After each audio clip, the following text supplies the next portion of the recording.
Bien, pues muchísimas gracias. Pasamos a nuestra segunda ponente de la tarde. Muy bien. Pues la segunda conferencia la va a impartir Nuria Martínez Jiménez. Ella es profesora en el Departamento de Historia del Arte de la Universidad Complutense de Madrid. Ella se doctora en Historia del Arte en la Universidad de Granada. Ha sido profesora en la Politécnica de Valencia, en la Universidad de Sevilla, y su campo de especialización ha ido abordando sobre todo varias problemáticas en torno a la pintura, la circulación de ideas artísticas, mecenazgo. Sí, está grabando, sí. Desde el siglo XVI, en el ámbito mediterráneo, sobre todo entre Italia y la península ibérica. Su tesis la realizó sobre las pinturas murales renacentistas en la Alhambra, sobre todo sobre cómo los talleres italianos se involucraron en las obras de remodelación de la Alhambra del Parque Carlos V y cómo penetraron las ideas renacentistas en el Reino de Granada a partir de estos talleres italianos, artistas italianos que llegaron a Granada.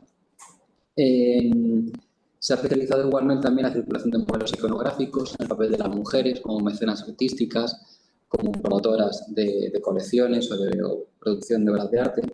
Es autora de un libro que nace de su tesis, que es Pintura mural del Renacimiento de la Alhambra. Ha coordinado varias obras colectivas. Está a punto de salir un libro que a todos nosotros nos interesa, a los modernistas, porque trata sobre las pinturas del Palacio del Viso del Marqués. ¿Esta primicia se puede decir o no? Sí. Ya lo he dicho, no pasa nada, ¿no? Y tiene varios trabajos también, y por eso nos interesaba mucho que tuviese aquí Rubén, sobre la visión del otro, visiones de Túnez, de puertos del Mediterráneo, de cómo aparecen representados estas otras poblaciones, estos moros de guerra, cómo están siendo representados en pinturas murales y cómo aparecen las escenas de guerra en el ámbito mediterráneo como una iconografía propia. Así que, bueno, por supuesto, ha publicado trabajos en las principales revistas del ámbito, en Goya, en Archivo Español de Arte, etcétera, entre muchas. Y hoy nos va a presentar esta conferencia que se titula Redes artísticas, transferencias culturales y dispositivos en las residencias hispanas palaciegas del siglo XVI. Muchísimas gracias, Nuria. Muchas gracias por invitarme y muchas gracias a todos por continuar todavía aquí en esta sesión sin duda tan interesante. En este caso, yo he planteado esta intervención con dos partes bien diferenciadas, pero que están relacionadas entre sí. Por una parte, me gustaría dar algunas pinceladas, nunca mejor dicho, sobre problemáticas o metodologías en torno al estudio de la pintura mural en residencias palaciegas, principalmente en el siglo XVI, y a continuación presentaré un caso de estudio centrado principalmente en los trabajos que he realizado o que van a ver la luz en breve en torno al Palacio del Viso del Marqués. Y más concretamente con los ciclos de batalla, principalmente con el objetivo esencial de develar ese papel activo que puede tener la pintura mural, tanto en la transformación del espacio como en el pensamiento del territorio en el que se ubica. Aquí. Bueno, cuando José María me invitó a participar en este ciclo de conferencias dedicado a la metodología de investigación, se presentó ante mí un reto particular, no solo por la diferencia de formato respecto a otros encuentros científicos, sino porque me obligaba precisamente a reflexionar sobre este objeto de estudio que ha ocupado gran parte de los últimos años de mi carrera investigadora, que es precisamente la pintura mural de las residencias palaciegas de la órbita hispana en el siglo XVI. Un objeto de estudio que es aparentemente conocido, pero que también se presenta con un marcado carácter poliédrico, cuyas caras nos muestran multitud de puntos de vista. Antes de nada, me gustaría plantear una idea que me resulta fundamental. Las paredes pintadas o grabadas que inconscientemente envuelven nuestro día a día como grafitis, murales urbanos o fachadas pintadas, son un medio artístico que han acompañado al ser humano desde la prehistoria. En valles, abrigos rocosos, como la cueva de Altamira o la cueva de los letreros de Vélez Blanco, encontramos figuras, signos, composiciones o interpretación, cuya interpretación continúa siendo un objeto de debate.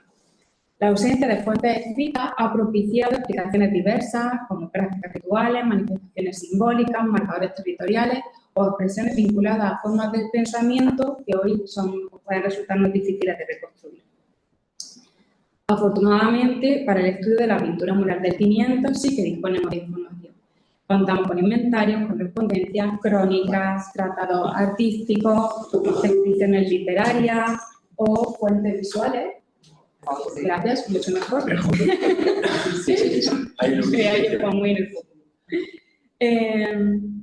Y como les decía, contamos también con análisis técnicos que nos permiten aproximarnos a los conjuntos desde múltiples perspectivas, pero ellos no eliminan la naturaleza cambiante de la interpretación histórica. De hecho, ambos,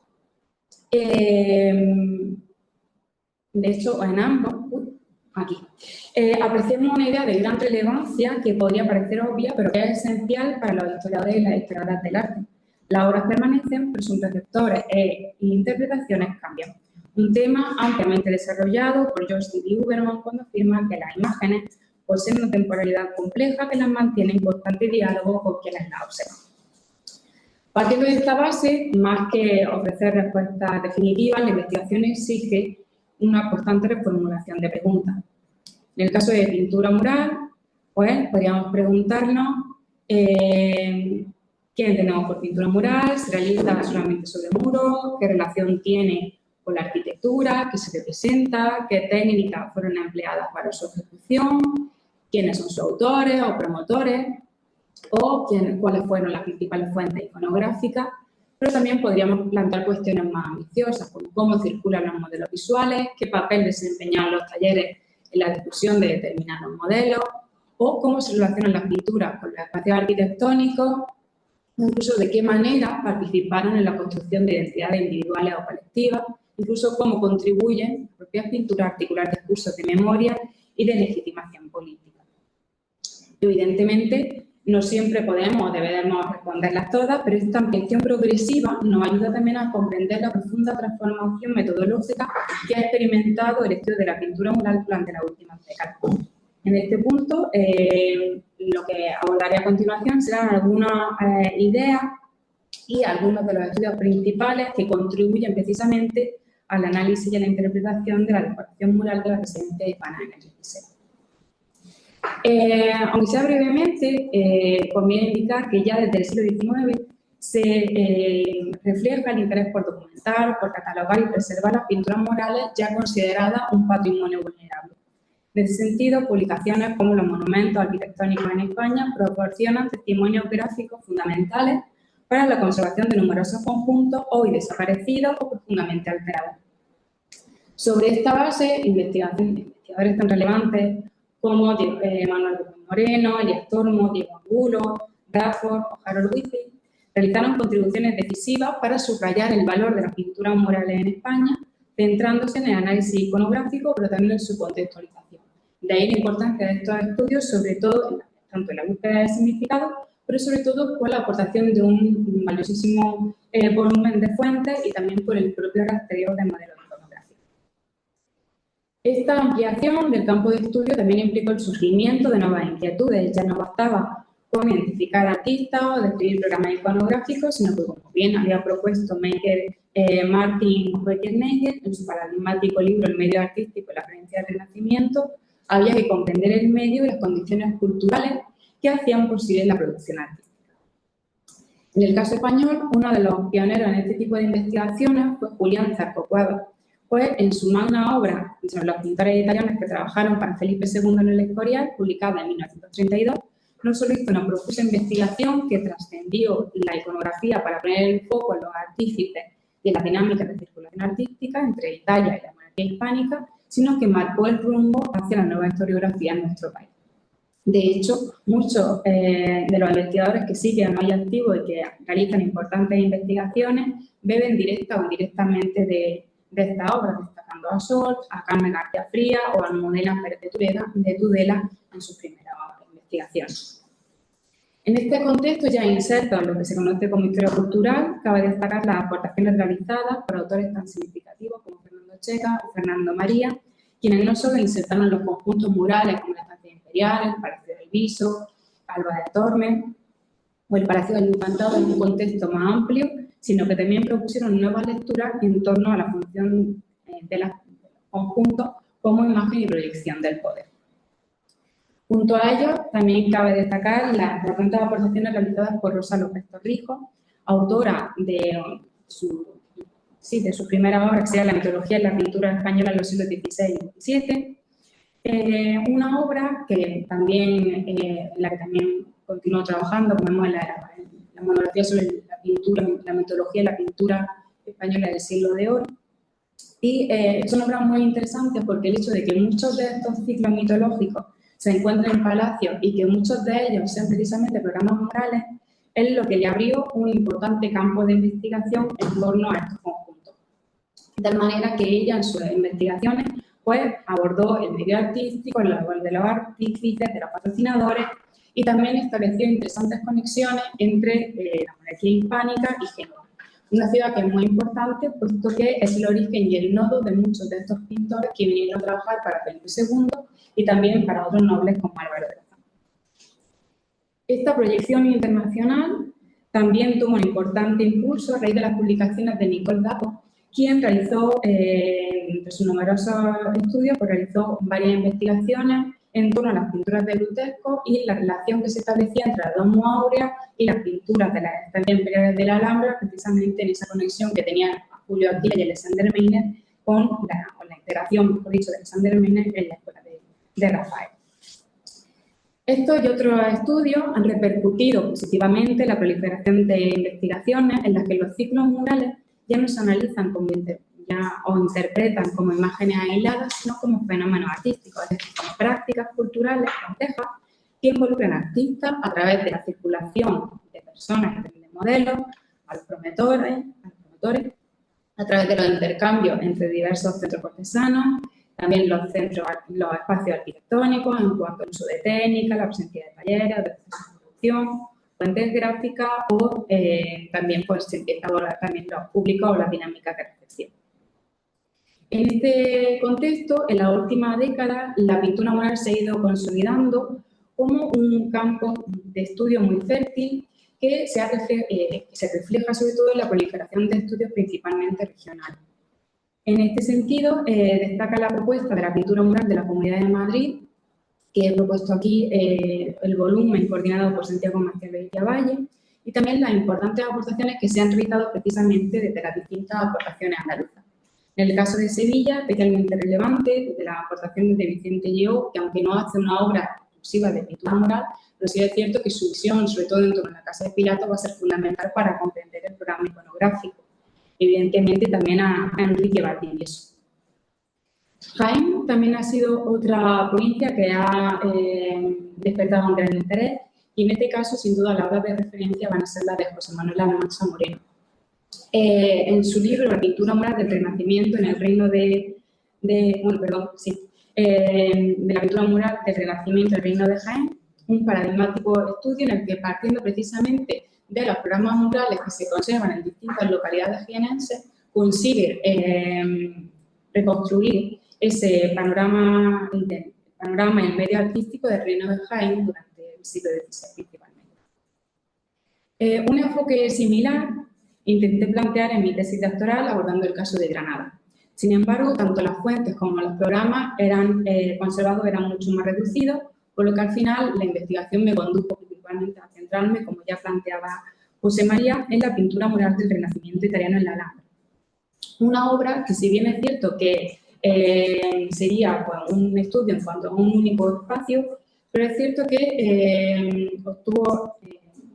dio importantes o interesantes frutos, porque a través de una metodología interdisciplinar pues, pude comprobar precisamente esa relevancia de las relaciones artísticas, los modelos visuales que iban moviéndose entre Italia y España, así como el impacto de la introducción de técnicas pictóricas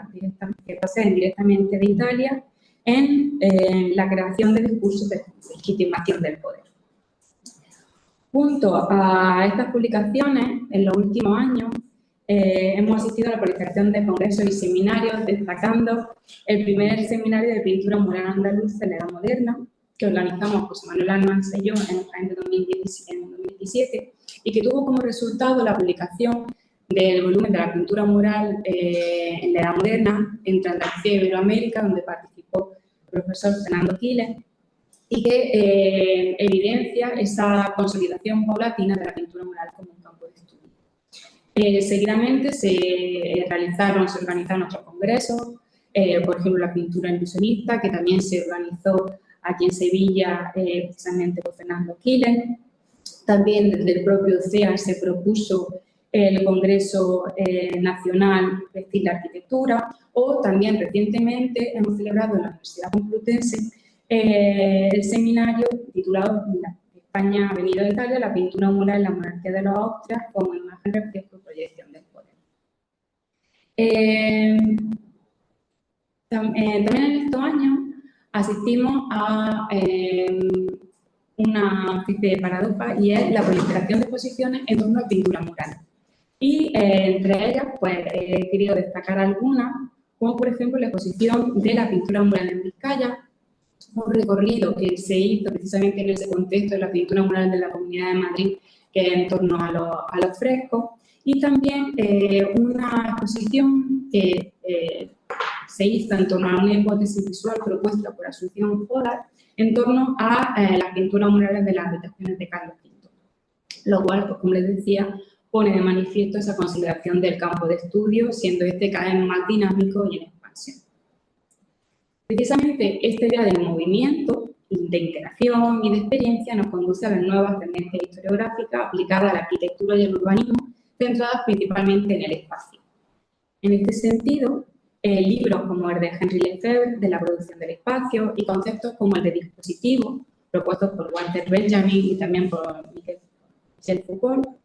encuentran en la pintura mural un importante campo de experimentación, pues según sus propuestas, las imágenes son capaces de articular experiencias, modelar percepciones y reforzar procesos de memoria, legitimación e identidad construida. Una de las primeras ocasiones en las que se abordó, aunque tímidamente, el papel de la pintura en el espacio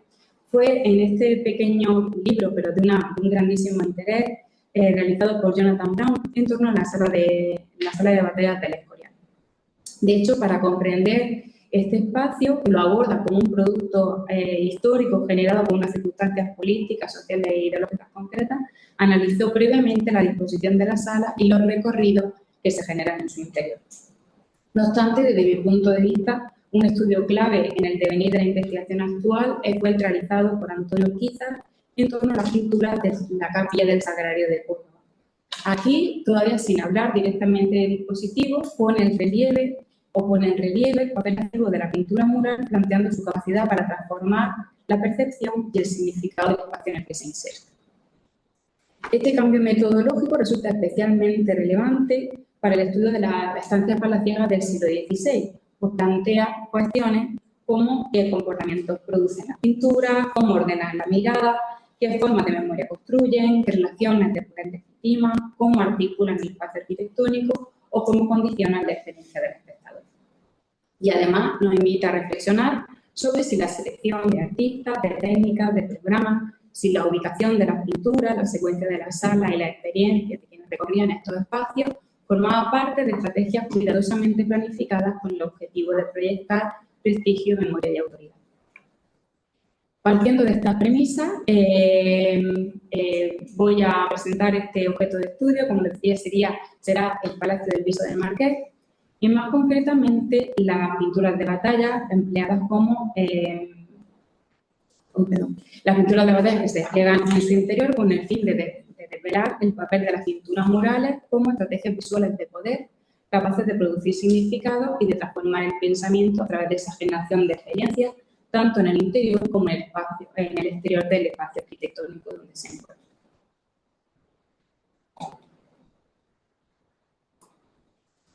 Para abordar este ambicioso objetivo,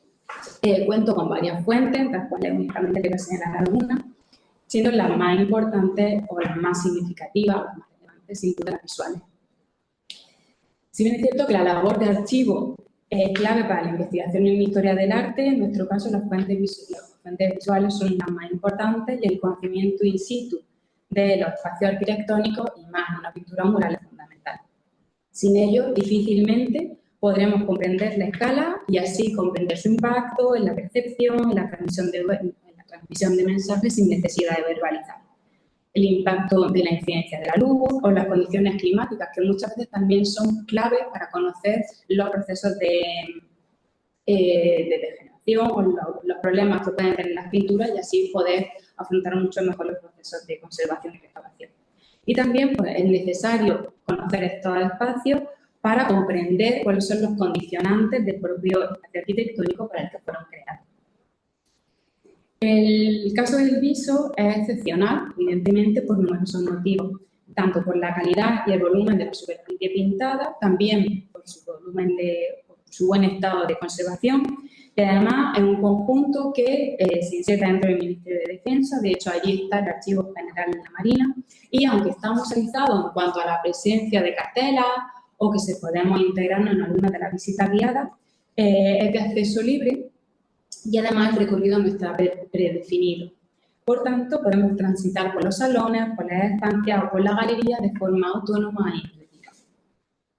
Por otra parte, contamos con un gran volumen de información, tanto estilística como documental y también bibliografía. El Palacio del Viso es uno de los conjuntos palaciegos más mirados y estudiados desde la arquitectura del 500 en España, y de hecho ya pocos años después de su construcción ya tenemos menciones sobre este espacio. No obstante, como ya apuntaba, en los últimos años ha suscitado una mayor atención y encontramos obras tanto de Eduardo Blázquez, de Estelmerino, de José Javier Ranquero Contento, que ha hecho importantes aportaciones en torno a las Peroli, pero la autora de referencia continúa siendo Rosa López Torrijos. A partir de una minuciosa labor de investigación en archivos como el Archivo General de Simancas, el Archivo Marquesán de Santa Cruz y sobre todo el Archivo de Estado de Génova, un archivo especialmente complejo, no solo por la dificultad que tiene entrañar o descubrir o hallar documentación ahí, sino por las propias dificultades que presenta la grafía de los inventarios. Como decía, toda esa acopio de información cotejada con una prolija bibliografía permitió a la autora realizar importantes aportes que se materializaron en varias monografías y en las que le permitieron pues, precisamente abordar ese proceso de construcción del palacio en su contexto, del medio artístico, el patrocinio artístico de los Bazán, del taller de los Peroli, y también ubicarlo en ese contexto cultural, vinculándolo principalmente con Génova. No obstante, como ya también apuntábamos anteriormente, las posibilidades del visor son ilimitadas. De hecho, como indicamos al principio, basta con formular nuevas preguntas. En este sentido, en el proyecto I+D, encabezado por Iván Rega, al que pertenezco, planteamos la realización del análisis de las pinturas del palacio desde el punto de vista de la alteridad, abordando precisamente el papel activo de las pinturas en la construcción del imaginario turquesco en nuestro país. A lo largo de 2 años, hemos realizado varias campañas fotográficas que, unidas a investigaciones archivísticas y documentales, así como los resultados de análisis técnico de los murales, que han dado resultado esta monografía que verá la luz en breve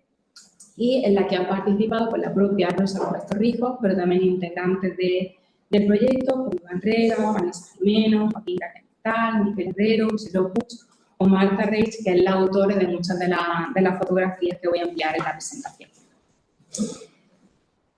Si bien es cierto que a falta de teletransporte o de realidad virtual nunca podré reproducir la experiencia de visitar el palacio, sí que me gustaría plantear la intervención como una especie de recorrido.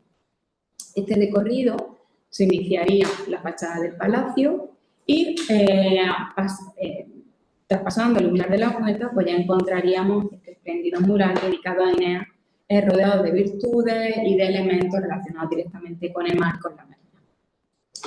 Siguiendo el esquema general de residencias cortesanas, a continuación encontramos el patio, un espacio semipúblico que concentra la mayor parte del despliegue pictórico. A nivel global, en las 2 galerías encontramos grutescos, alegorías de territorios vinculados a la monarquía hispánica, como Francia o Turquía, que se encuentran principalmente en las bóvedas de los ángulos, vistas coreográficas, representación y sobre todo pues, las representaciones de las campañas bélicas que aparecen identificadas y narradas en las cartas. Todo ello realizado por el taller de Giovanni Battista Peroli, que es un artista formado en Génova, que trabajó principalmente con Giovanni Battista Castello, más conocido como el Bergamasco, y que llegó al viso en 1574, precisamente 10 años después de la llegada del Bergamasco, que será el principal arquitecto que diseñe la obra del viso y que tenga que marchar a la corte una vez que es llamado por Felipe II. Durante esa trayectoria, Peroli, precisamente entre su llegada en 1574 y su fallecimiento en 1588, él se encargó principalmente de la realización de la escultura, de los estucos y de la pintura, para las cuales empleó técnicas mixtas basadas principalmente en el uso de la pintura al fresco, que fue retocada con pintura principalmente al templo. Para conocer esta pintura, pues vamos a hacer ese recorrido siguiendo esta aguja de reloj. En la galería inferior encontraríamos las jornadas de Tetuán, las jornadas de Esquenes, las jornadas de Túnez del 73, el episodio de las 7 galeotas embarrancadas. Por otra parte, en la galería superior hallamos el socorro de Ceuta y Tánger, la toma de la tierra inglesa en el puerto de Marbella, las jornadas de Agüero, las jornadas de Navarra. Más allá del conocimiento o de la aproximación a los acontecimientos que se relatan en la batalla, en este caso me gustaría apuntar 3 ideas que considero fundamentales. La primera de ellas es que, a pesar de que los acontecimientos protagonizados por el Marqués, incluso durante el transcurso de ejecución de las pinturas que se realizaron entre 1574 y 1585, estas no siguen un orden cronológico, por lo que teóricamente no presentan un carácter narrativo. Por otra parte, efectuando la toma de las 10 naos inglesas en el puerto de Marbella, de las 10 pinturas de la galería, 9 son enfrentamientos de Marqués contra los musulmanes y 7 de ellas tienen lugar en las costas africanas. Y por otra parte, o la tercera, mejor dicho, quizá la más significativa, es que, a diferencia de los programas de batallas paradigmáticos, los protagonistas de las pinturas no son los integrantes de la Armada, sino el espacio geográfico en el que se desarrollan los acontecimientos. De hecho, únicamente encontramos un tímido retrato del Marqués de Santa Cruz frente a don Juan de Austria en la representación de la campaña de Túnez, de la jornada de Túnez del 73. No obstante, es posible diferenciar a las tropas hispanas de las enemigas, principalmente de las musulmanas, no a través de los rostros, la vestimenta o las armas, porque, como pueden ver, las figuras aparecen meramente esbozadas, pero sí a través de los gestos y las actitudes, lo cual refuerza precisamente la potencia de las imágenes cartográficas. Para comprender esta atención prestada a los escenarios bélicos sobre la representación de la figura, resulta fundamental retomar el texto de Miguel Ángel de Luna y Barra, de la imagen de los musulmanes del norte de África en la España de los siglos XVI y XVII, puesto que en esa obra él aprecia una importante diferencia en las descripciones de los territorios ocupados por los Andalusía y berbéricos y los que formaban parte del Imperio Otomano. Mientras que la información recopilada sobre los turcos se centraba en la descripción de las armas, de las estrategias militares, manifestando el temor a ser invadidos, la mayor parte de los textos que versan sobre los territorios del norte de África se centran en la descripción del espacio geográfico, enfatizando el caos, el desorden y el gobierno. Este hecho entronca directamente con la definición de orientalismo que ya propuso Edward Said, es decir, con la proyección de Occidente sobre Oriente y su voluntad de gobernarlo, pero también con el propio contexto en el que se realizaron las pinturas. En ese sentido, aunque la proyección general del patio pudo ser propuesta por el primer maestro mayor del palacio, por Giovanni Battista Castello, nada más llegar a España en 1564, el ciclo debió de ser modificado, fue ejecutado por Perón. Este hecho resulta muy importante y sería una pieza clave, puesto que nos ayudaría a justificar ese carácter eminentemente genovés del palacio y también la conexión surgida con la iconografía italiana, sobre todo con la genovesa, que surge a raíz de la campaña de Lepanto de 1571. Y más concretamente, con la obra encargada a Luca Cambiaso para Andrea Doria, tanto en la serie de tapices como en la serie de lienzos que precisamente se incorporaron en la galería baja del monasterio. En este caso, aunque los lienzos se centren sobre todo en las campañas navales y en este caso podamos ver tanto enfrentamientos navales como terrestres, pero sí es cierto que en ambos casos las figuras de los musulmanes principalmente aparecen meramente esbozadas. De esta forma, aunque no contamos con ningún ciclo mural directamente relacionado con la batalla de Lepanto, sí que podemos apreciar la intención de Álvaro de Bazán por legitimar su labor en la defensa de la fe y el socorro de los territorios a través de un programa pictórico que incitaba a la sujeción mental de los musulmanes con territorios costeros, violentos, desordenados y caóticos. Composiciones de gran originalidad que entroncan precisamente con el contexto internacional, equiparándose con Giovanni Andrea Doria, pero también con las pinturas que se estaban haciendo en el Consejo de los 10 del Palacio Ducal de Venecia o incluso con el propio Pío V, que poco después de terminar la contienda del 71 encargó a Vasari la realización de 3 pinturas para la Sala Regia, de las que hoy únicamente se conservando precisamente para mantener viva la victoria en los ojos y en la mente de las futuras generaciones. Un objetivo que corrobora la conciencia del papel activo de los murales en la creación de significado. No obstante, en el viso se dio un paso más y, aprovechando las posibilidades ofrecidas por las galerías del patio, se efectuó un complejo programa que trasciende el tiempo y el espacio. Para ello, el patio se planteó como una especie de torre vigía abierta al exterior a través de balconadas fingidas que ofrecen una vista de 160 grados que engloba territorios costeros de la órbita hispana, tanto en el Mediterráneo como en el Atlántico, reforzadas por la homogeneidad de los escenarios y la continuidad de la línea del horizonte. Un recurso extraordinario que refleja la complejidad de un programa iconográfico de un profundo carácter intelectual que contribuyó a legitimar el papel ejercido por Álvaro de Bazán en la vigilancia, el control y la defensa de los territorios, pero también la conciencia del importante papel ejercido por la pintura mural como estrategia de poder, ofreciendo experiencias destinadas a la estimulación sensorial de los espectadores. Continuamos nuestro recorrido, ascendiendo por la escalera, pasando por la escultura de Marte y de Neptuno, de la Tierra y del mar, para llegar a la zona noble. En este caso, aunque las galerías mantendrían ese carácter simbólico, también nos encontraríamos en una zona más privada. No obstante, aquí encontramos el Salón de Honor, donde, según los restos viejos, estaría proyectada una escena sobre la batalla de Lepanto, el Salón de Linaje o la capilla, donde sí sabemos que había lienzos alusivos a la campaña helena y también a sus protagonistas, realizados precisamente por Stefano Peroni.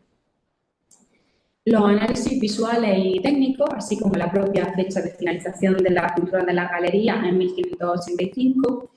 nos indican que las obras fueron realizadas por Giovanni Battista Peroni. Sin embargo, en el interior de la sala, posiblemente fueron realizadas posteriormente, distinguimos una serie de códigos visuales que evidencian precisamente ese cambio de rumbo del programa iconográfico del palacio, coincidiendo, como decía, con la muerte en 1588 de Giovanni Battista Peroni y también de la muerte de don Álvaro de Bazán y la llegada de Stefano Peroni y del segundo marqués de Santa Cruz, también llamado Álvaro de Bazán. Las salas donde se aprecia claramente este hecho son en el Salón de Linaje, donde encontramos a don Alfonso Álvarez de Bazán, receptor del escudo de armas con el tablero de ajedrez en el 882, junto a Sancho III de Navarra tras enfrentarse a los franceses, y también en los aposentos privados, tanto en la cámara como en la antecámara, donde también encontramos retratos de los integrantes del linaje. Aquí encontramos...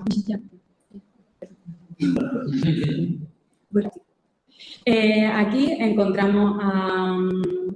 don Álvaro de Bazán, comendador de Castroverde, fundador de Mayorazgo Familiar y líder de la toma de Baja de Ciñana, enfrentándose a los musulmanes en el contexto de la guerra de Granada.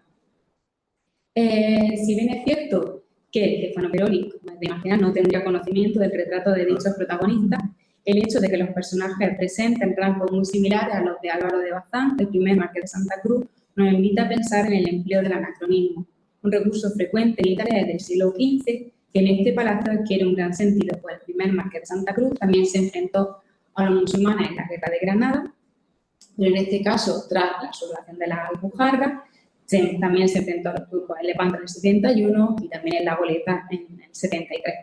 Enfrentamientos que encuentran su continuidad en la figura de Álvaro de Bazán y Benavides, el segundo marqués de Santa Cruz, que él también se enfrentó a los turcos en la Goleta en 1612 y además contribuyó a la expulsión de los moriscos en el 1609. Diferencia, en este caso, de grupos unidos por una misma religión que se diluyen en las pinturas, donde, bueno, en las pinturas, pero también en los propios ojos y en la mente de los visitantes, a través de las representaciones estereotipadas de los musulmanes como turcos prisioneros, siguiendo el imaginario surgido a raíz de la campaña de Lepanto, que vemos en el Salón de Linaje precisamente sosteniendo el escudo familiar. Así, vemos cómo estos programas pictóricos contribuyeron a la resignificación del espacio, incorporando códigos y estrategias visuales de gran novedad, que proceden principalmente de las salas de batalla del Escorial, pero también de otras obras que estaban llegando a la corte, como por ejemplo la de Felipe II, Ofreciendo al cielo al infante Fernando, realizada por Tiziano, donde también encontramos la representación del turco prisionero. Obras que contribuyeron a crear este programa destinado a ensalzar esa labor desempeñada por Álvaro de Bazán, pero también por otros miembros de su linaje a servicio de la monarquía católica y también por el propio carácter mesiánico del linaje. De esta forma, apreciamos como principios del siglo XVII, y más concretamente en el 604, asistimos a la culminación de un complejo programa iconográfico que puede ser leído como un dispositivo en línea con las propuestas de Foucault. De hecho, hemos visto que las pinturas de batalla, sabiamente seleccionadas y dispuestas en la galería, no solo representan victorias militares de Álvaro de Bazán, sino que organizan una experiencia corporal y construyen una determinada visión geopolítica del territorio. También que las pinturas de historia, de los hechos, sobre todo que encontramos en los textos de las salas del piso noble, no muestran únicamente a los miembros del linaje, sino que producen visualmente la continuidad dinástica. Estrategias visuales destinadas a un público exclusivo y limitado, pero que también están en consonancia con el propio mensaje de poder que emite desde el palacio. En este sentido, como lo presento aquí, merece la pena considerar que el viso se localiza precisamente en una zona fronteriza perteneciente hasta 1538 a la Orden de Calatrava y de un gran valor estratégico, puesto que se sitúa a medio camino entre Madrid, capital, desde 1561, 3 años antes del inicio de la construcción del proyecto del Palacio del Viso, y también entre Andalucía, que es la puerta de Oriente, del Sur y de Occidente. En este sentido, el propio edificio produce un potente mensaje de poder dirigido a los territorios del señorío, pero también a la corona, reafirmando el papel de los Bazán en la defensa de la fe católica. Avanzando un poco en el tiempo y también con ese afán de intentar plasmar ese poder o esa agencia, esa actividad que ejerce la pintura, me gustaría señalar la importancia que tienen hoy día en la propia localidad. De hecho, evidentemente, aunque muchos de los visitantes no comprendan ese discurso de poder, pues las pinturas sí que siguen convirtiendo al palacio en un importante foco de atracción. De hecho, haciendo una media con los últimos años, pues el palacio recibe anualmente unos 20.000 visitantes. Una cantidad nada desdeñable teniendo en cuenta que la totalidad de la población son 2.091 habitantes. Por tanto, las pinturas siguen haciendo una importante actividad dentro del espacio y continúan pues, contribuyendo al desarrollo de la zona. Con todo esto, pues, hemos intentado presentar este tema, esta visión de el importante papel que puede ejercer la pintura mural como un agente activo en esa transformación de la mentalidad, en la transformación del territorio. Un tema del que soy consciente que tiene limitaciones, entre otras cosas porque el Palacio del Viso del Marqués, como les decía, tiene numerosísimas ventajas, tanto por la cantidad de pintura como por la conservación, pero también por la posibilidad de recorrerlo, cosa que en otros edificios no ocurre. De tal manera que quería presentar este trabajo, un trabajo sobre el que continúo trabajando, pero en el que creo firmemente en esa idea de la capacidad que tienen las pinturas murales para transformar el espacio arquitectónico en el que se encuentran. Y también pues, quería presentarlo precisamente en este foro de debate pues, con la idea también de enriquecer todas estas propuestas y pues, invitar a otras contribuciones o cualquier tipo de idea pues, bien recibida. Muchas gracias.